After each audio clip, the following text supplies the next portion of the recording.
share screen. Okay, Gary, it's all yours. All right.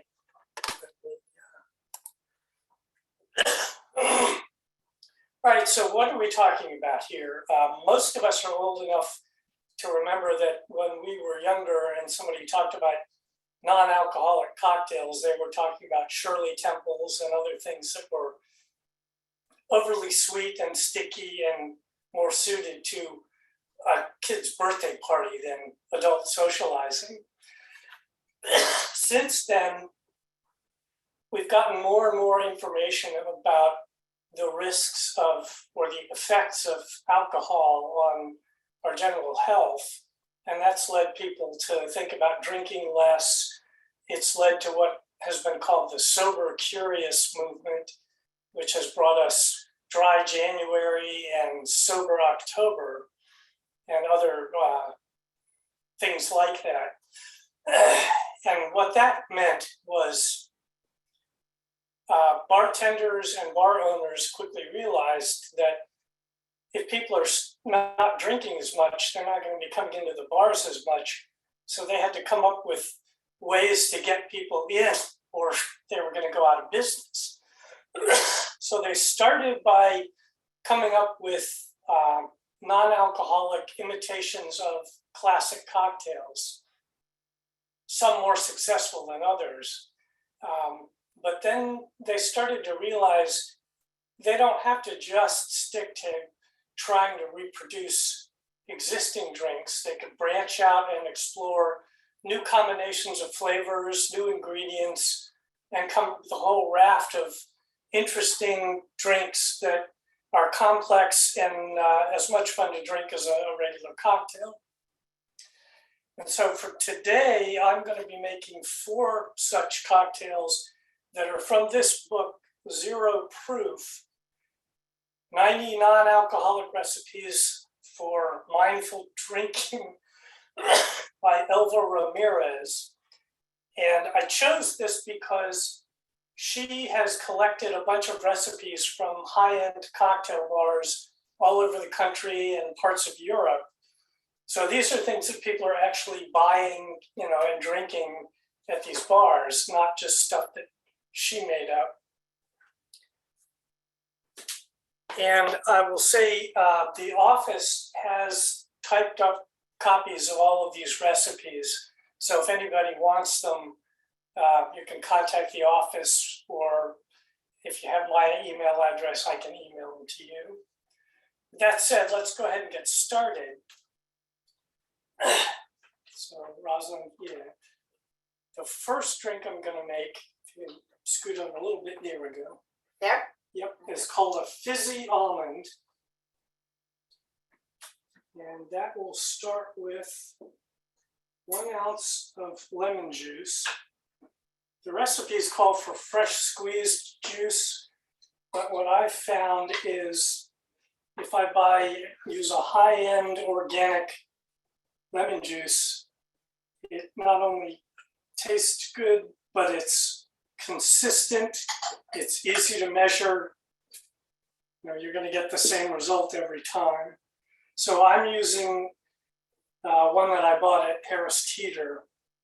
The brand is Lakewood Organic Pure Lemon Juice. And the only ingredient on the label is lemon juice. There are no preservatives, no stabilizers, nothing like that. So now what I want is 1.5 ounces of something called orgeat, which is an almond syrup. And the recipe as written calls for 1.5 ounces. I found that to be much too sweet for my taste. So what I'm going to do, and both versions of this are in the write-up, is I'm going to make it with 0.75 ounces of syrup. So that brings the sweetness down. And then I'm going to add, grab an eyedropper, 3 or 4 drops of almond extract to bring the almond flavor back up to where we want it.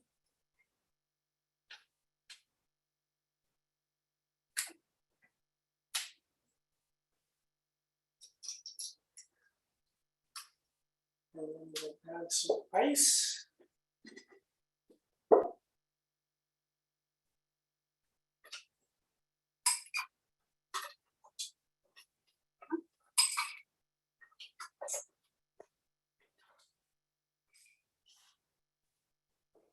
And then 3 ounces of club soda.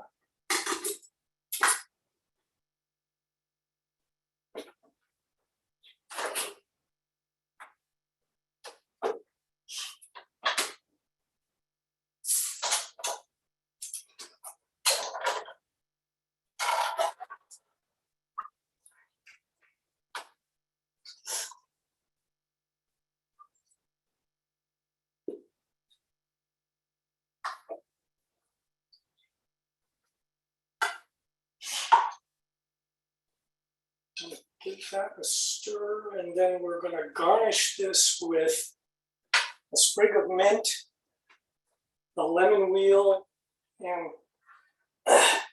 some Marcona almonds. Stir that up.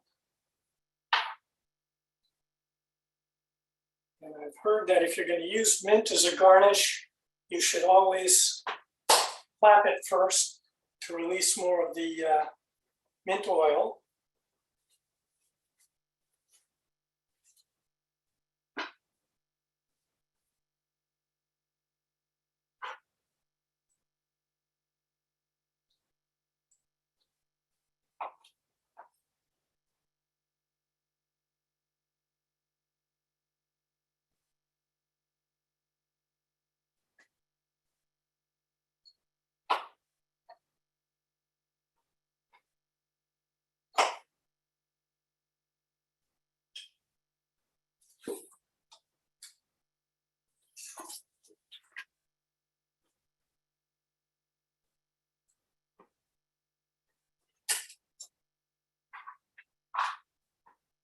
Gary, Yes. do you have a mold for the ice? One of our questions. This is just a regular ice cube tray. The recipe calls for pebble ice or crushed ice, but I don't think that makes that much of a difference. So I'm going to hand this to our taste tester. I get to taste these. Oh, actually, first let's hold it up. So, Oh, yeah. So this is what Yeah. what we're making. Isn't that beautiful? Wonderful. Beautiful. Wow. Oh, I wish I could share it. It's What do you want fabulous. to say? What kind of flavors do you taste, Rosalind? So I taste a lot of the lemon and the almond, and then the mint just gives it a really refreshing flavor. Excellent, excellent. So let's give a round of applause for, name the cocktail again. This is the fizzy almond. I like this one because I really like how well the almond and lemon flavors work together. Great. We have a question. Does the lemon juice brand have a version for lime that's also good for margaritas, do you think? I have no idea. I wouldn't What try. was your lemon juice? This is Lakewood organic Okay, or lemon juice. And like I said, there are no preservatives in this. So once you open it, it's not going to stay forever. right. Okay, you're getting a All round right. of applause from everybody here. Okay, And let's move on to our next drink. And this is called the Bird of Paradise. I chose this one because it has an odd mix of ingredients. And when I first read it, I thought, well, this can't be any good. But it turns out I was wrong. So the first thing we do is we start with 4 slices of yellow bell pepper, 3 arugula leaves. You can see why this sounded like kind of an odd thing.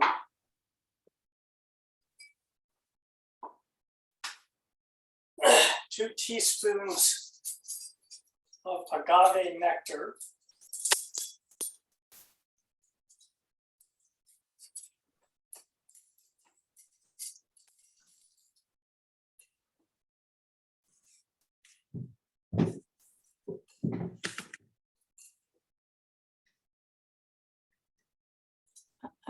Why is it colored, Gary?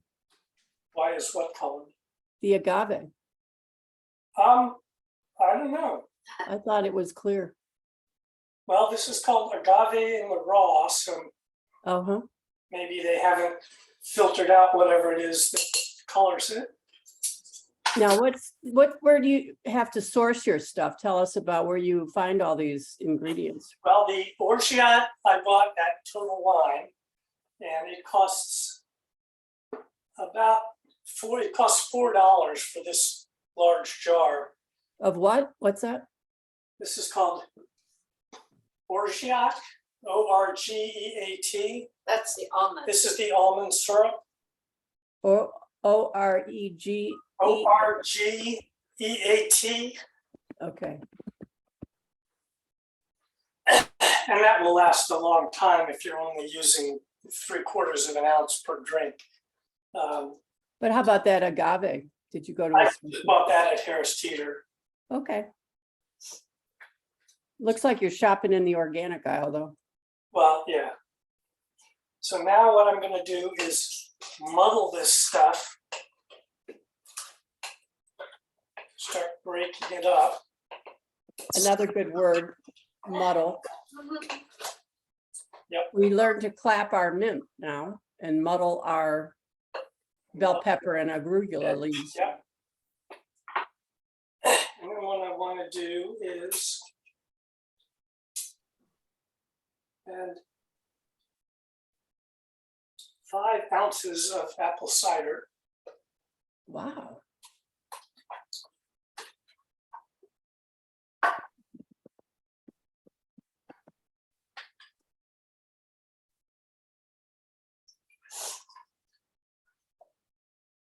And you may want to adjust that depending upon how sweet or tart the apple cider you're using is.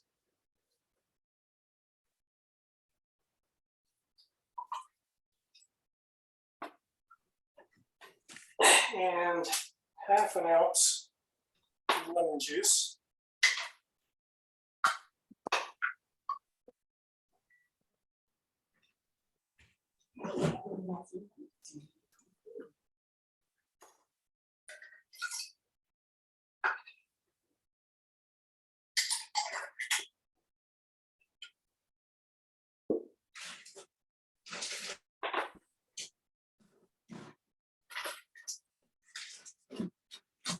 And the instructions are throw some ice in here and shake it hard. And the reason we're doing that is the ice will continue breaking down the arugula and the bell pepper while it chills the drink.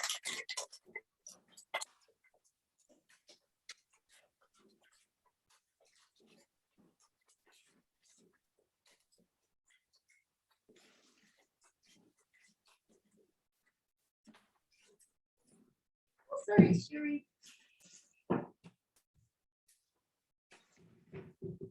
Sorry.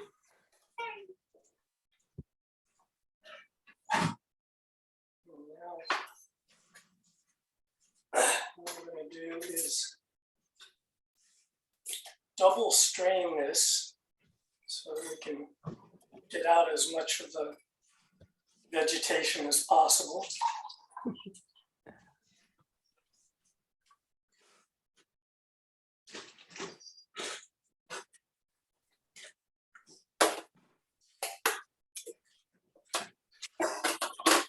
Rinse those out, Go ahead and rinse them out. get a chance.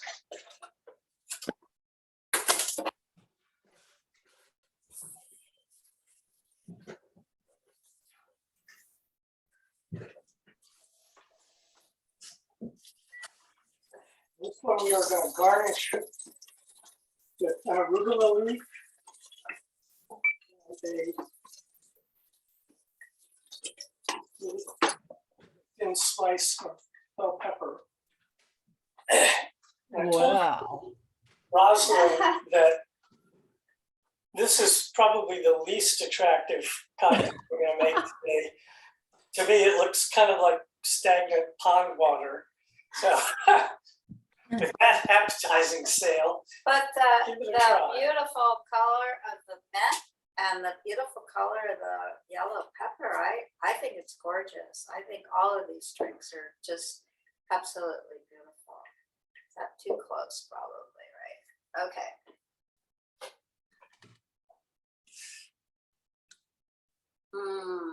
So one thing I noticed in tasting this was the really strong flavor of the bell pepper. I was surprised. I think it's because it was muddled. I can really, really taste the bell pepper.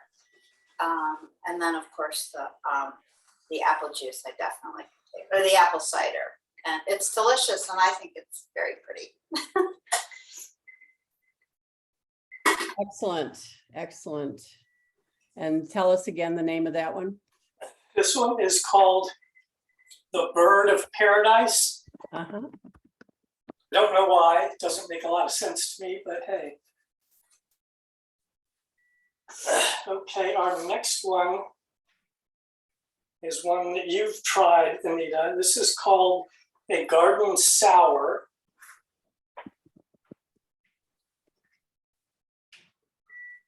I think this is what got us inspired to share this great new world with everybody, because it's unbelievable how good these taste.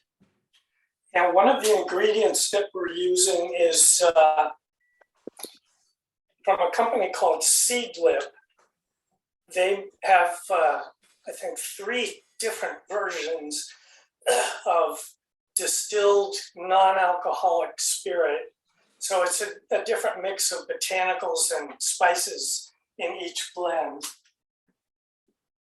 So we are using the Seedlip 8 or Seedlip Garden 108. So 1.5 ounces of that.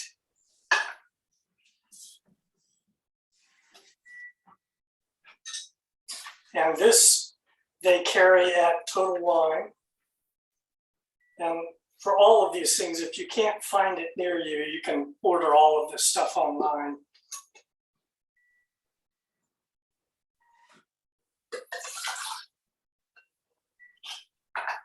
And then the other odd ingredient we're using is aquafaba. I want 1/2 ounce of that. This is the liquid that you pour off of a can of chickpeas. How do you spell that, Gary? Aqua, A-Q-U-A-F-A-B-A. Okay. So you think about aqua as water, faba is like fava beans. So it's bean water. And we're using it because it's very high in protein, and vegan bakers have been using it as a substitute for egg whites in meringues and cakes and stuff like that. And it's going to serve a similar purpose here. There are a lot of cocktails that have an egg white in them. And the reason for that is when you shake them up, they give you a nice, rich, creamy mouthfeel and a layer of foam on top. And that's what we're going for here as well. Mouthfeel. Yes. And I want 1/2 ounce of simple syrup. Do you make your own syrup? Yes. And simple syrup is exactly that. This is a 1-to-1 simple syrup. So it's equal volumes of water and plain white sugar. Put it in a pan, put it on the stovetop and warm it without boiling it till the sugar dissolves. Let it cool and put it in a container and stick it in the fridge. I also make 2-to-1 simple syrup, which will last forever. I've also made Demerara sugar simple syrup. So there are lots of things you can do. Now the other thing that we're going to be using, which I made, is this stuff called green juice mix, for obvious reasons. This is a mix of Granny Smith apple juice, celery juice, and lemon juice. I think that's when I began to doubt. Yeah. The celery juice. The mix in there, the green juice, I just was like, are you sure this is gonna really taste good? And I don't have a big mechanical juicer, and trying to do this with a lemon squeezer with celery or apple really didn't work. So what I ended up having to do is using an immersion blender, puree each of those ingredients, and then wrap them in cheesecloth, and then put them through the squeezer. So here's your trivia question for today. What's the official name for this style of juicer? Any guesses? I'm waiting. Hang on. Don't tell us. Let's see. Bill Weiss seems to be tracking everything pretty closely here. Do you know, Bill? The what? I don't. We don't. This is called a Mexican elbow. The elbow part is pretty obvious, but the internet can't agree on why Mexican. No Some kidding. say it was invented there, others say there's no proof of that at all, so who knows? And where did you get that? I bought that at the Container Store. Oh, good. That's easy. All right, so now what we're gonna do is start with a dry shake, which means we're gonna shake this with no ice. And that will allow us to get some froth going.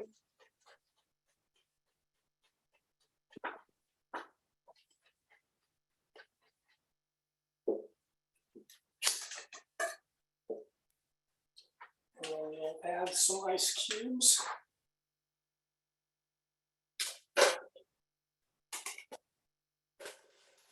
Do you experiment with different size ice? I have, sometimes I'll use crushed ice. I've got a couple of different size ice cube trays. But you're using what we would just think of as regular ice cubes? Yeah, I'm trying to show you guys how, the easiest way to make these things.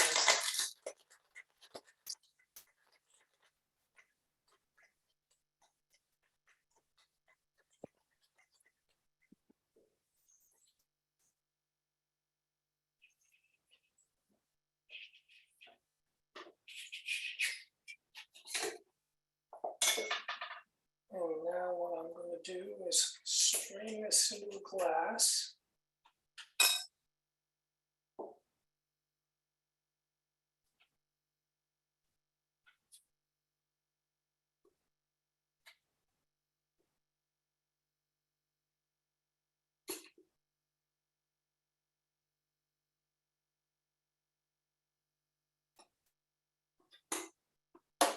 And this one we are going to garnish with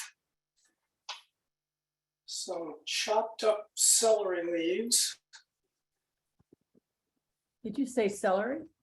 Yes. We've got celery juice in the drink.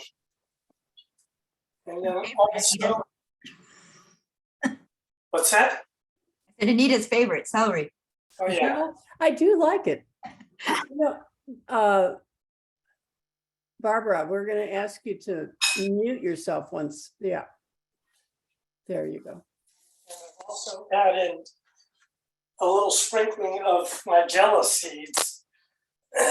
They don't really change the flavor of the drink, but visually they add some appeal.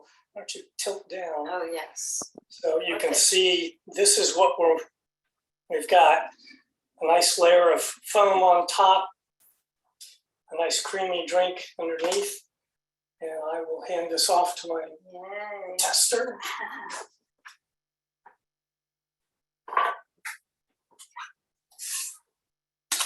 It's an amazing mixture of different flavors. And the seedlip is really interesting, and also the aquafaba, which is hard to believe that it's from a can of chickpeas. But also, this morning I looked up seedling because I didn't really know what it was, and there's quite an interesting history about it, about the man that the guy that started the company. So if you're interested in learning more about seedlip, and you can use it for a lot of different things, but it's very good. And the top of it is so pretty. And the foamy part.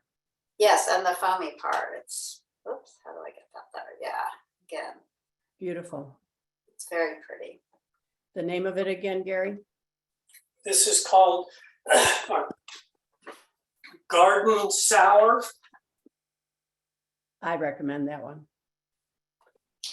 Okay, and now we're coming to our last cocktail. This one is called Seedlip, Spice, and All Things Nice. So we are going to start with 2 ounces of coconut infused oolong tea, which I made yesterday.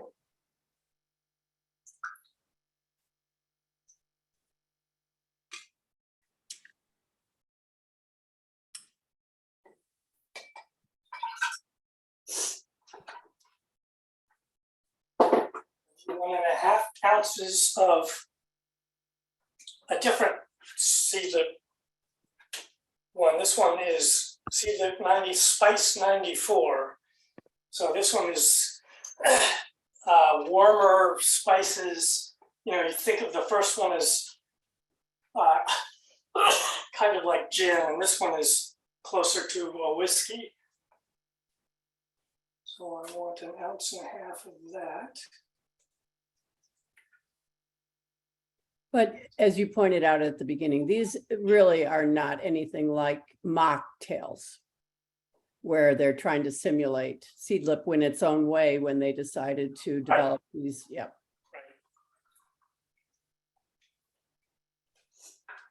And then I want 1/2 ounce of this stuff, which is Verjus Blanc, which is the juice from white wine grapes that have been pressed before they started to ripen.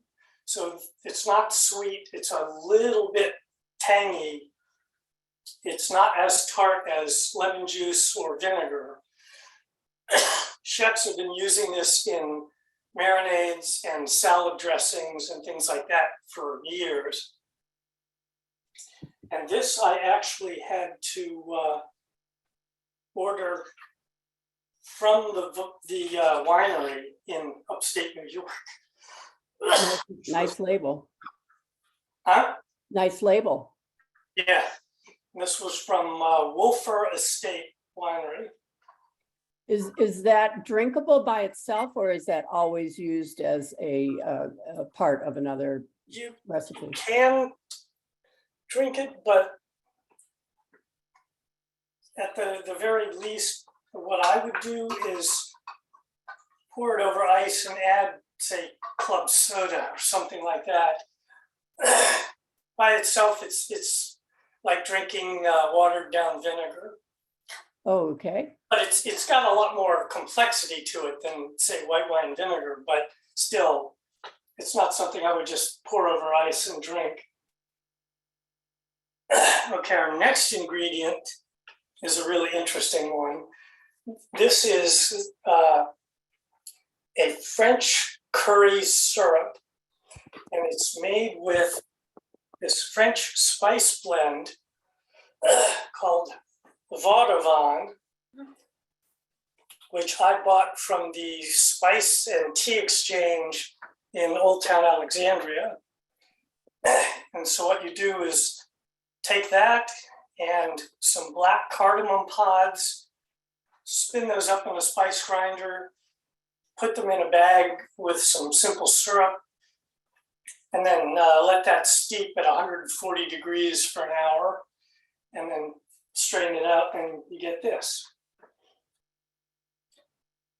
This stuff tastes reminiscent of Indian spices. You know, think of garam masala or something like that. I think, Gary, you're gonna have to start making that and putting your own label on that. Yeah, it's enough trouble. I don't think you guys would be willing to pay me for it. All right, so now add some ice.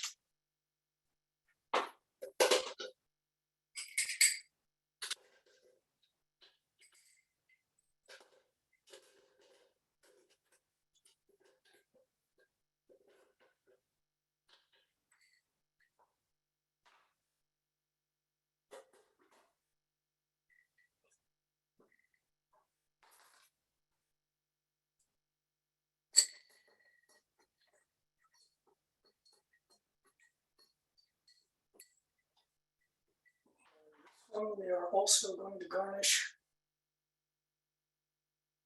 the lemon wheel.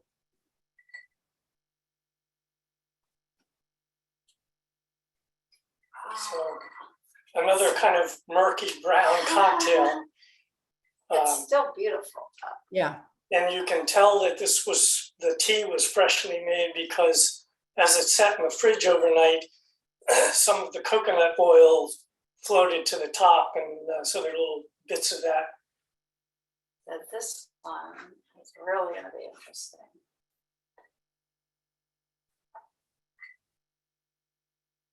Wow, I can really, really taste the spice mixture. Not so much the coconut. Mhm. There's a little bit of coconut in here, but it's fabulous. This is really, really good. Yeah, the tea comes through.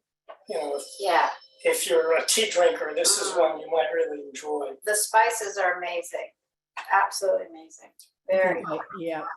So Wow. Dolores says, I would pay whatever, Gary, to taste all of these yummy drinks. So how in the heck are we going to be able to do this? And Bill Weiss says, yeah, this one sounds really good. Yeah, that was fabulous. They were all really, really fabulous. They're also pretty and different. Yeah, so let's have some more in the chat. Anybody have any reactions to this? Did you have any idea it was going to be this elaborate? And you know, Oh, yeah. the question came up, why do you shake some drinks and stir others? And I think you could see here, we shook the ones that either had fruit or vegetables in them that we wanted to continue the muddling process. And we shook the one that had the aquafaba in it because you're never going to get foam stirring a drink. We didn't shake the first one because it had club soda in it. And we all know what happens when you shake a carbonated beverage. We'd end up with the cocktail all over the ceiling. Say that again, will you? I was putting in the chat here that we shake the ones that have fruits and vegetables to continue the muddling. Right. And you shake the one with the fava to get Right. the foam. Or egg white, yeah. We stirred the first one because it had a lot of club soda in it. And the last thing you want to do is shake a carbonated beverage.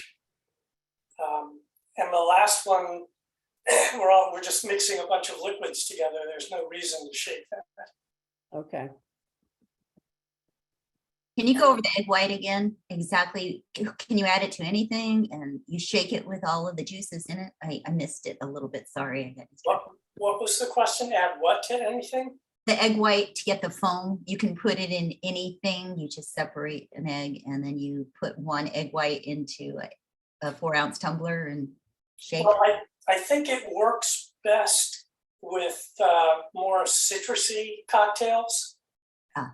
Like the most famous one is something called a Ramos Gin Fizz.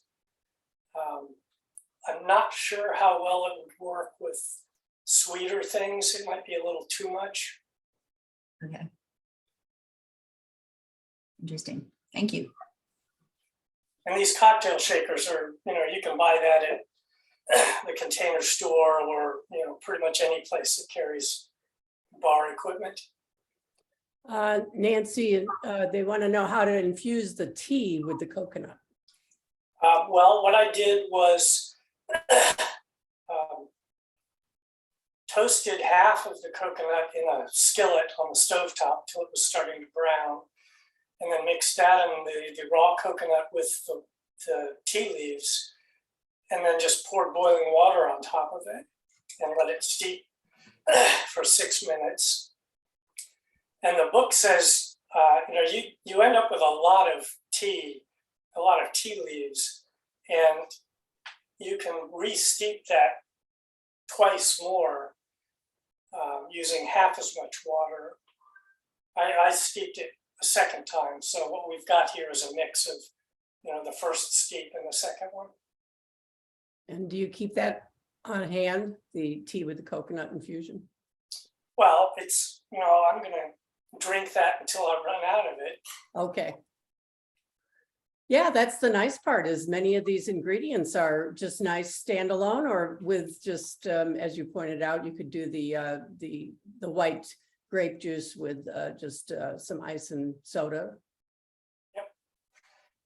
And I did have some final thoughts I wanted to pass along on this topic. One of them is, one thing that I haven't talked about is there's a company called Ritual, and they have a gin, a rum, a whiskey, and a tequila alternative. So these are non-alcoholic drinks, but they have a lot of the characteristics of the things that they're an alternative to. A number of the recipes in the cookbook call for those. But one of the things that I will do is, let's say I want a gin and tonic, I may use half real gin and half gin alternative. It still makes a pretty good drink, and it has half the alcohol. So that's a possibility. Another thing, a point that Nancy raised last week, talking about buying a Virgin Mary, a Bloody Mary without the alcohol in a bar, and it cost every bit as much as the regular one. And I think there are two reasons for that. One is, you've seen here what goes into making these. A bartender is doing every bit as much work to make any of these drinks as a regular one.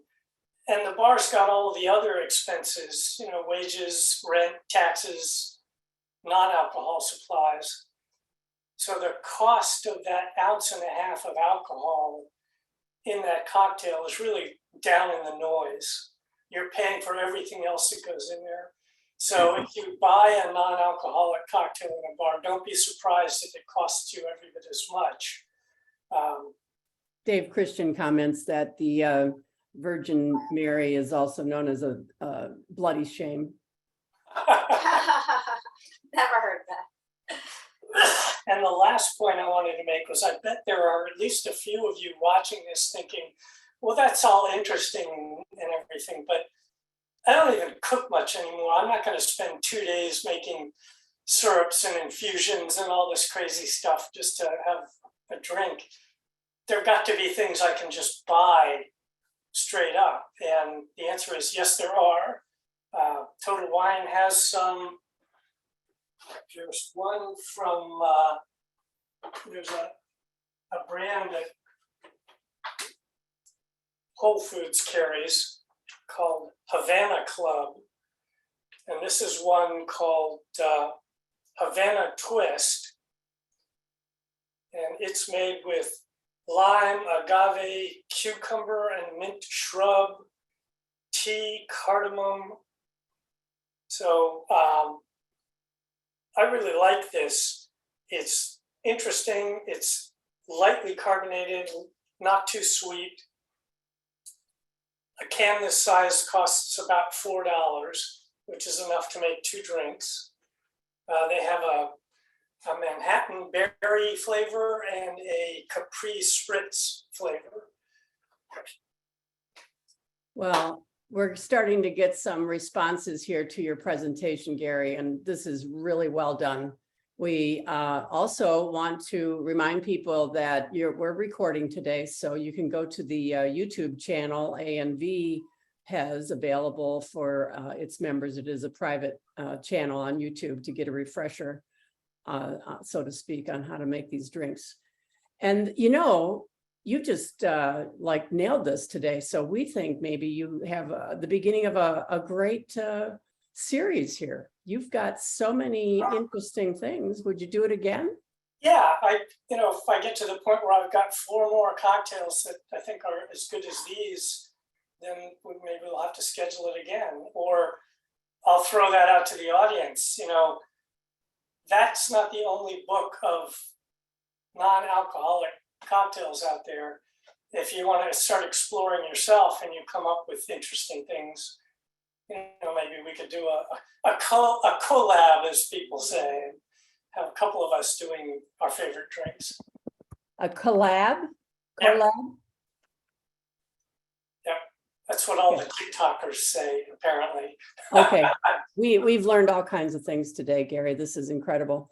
And we've got several people saying, we really want you to bring some of these to the ANV picnic. I think that might be hard. Well, the problem is I could only bring enough to make, 8 or 10 cocktails. And then what are we going to tell the other 75 people? So. Well, we'll figure Gary, out. can any of the cocktails in the book be made as batch cocktails, or do they have a section for batch cocktails? Oh, I'm sure all of them can be. So if you're willing to crank that out. The nice thing about them is, you can make the batch and it'll sit in the fridge for several days without losing any quality, other than the ones that have club soda or tonic water in them. Those you'd have to add at the last minute. 2 things. One, will you give us a reminder on the 4 that you made today? And 2, do you have a favorite so far? Well, okay, the 4 that we made are the Fizzy Almond, the Bird of Paradise, the Garden Sour, and Seedlip Spice and All Things Nice. I like them all. If I had to only pick one, it would probably be, I'd have to make a hard choice between the Garden Sour and the Seedlip Spice. I really like those 2 a lot. So, but the nice thing about the other ones is not only are they tasty, but they're a whole lot easier to make. So, you don't have to create any fancy new blends or infusions or syrups or anything. Well, I think with that, we're going to thank, I'm going to actually just stop the recording with the thanks to Gary Eiserman, our wonderful mixologist. And we've got a question here. How does one audition for the taster position? Because Rosalind Rubin, you did some work here. I know that you helped out, and you deserve a little round of applause yourself, Rosalind. So thanks for helping. Well, I got the best part of it. I got to taste them all twice because we rehearsed the other day. So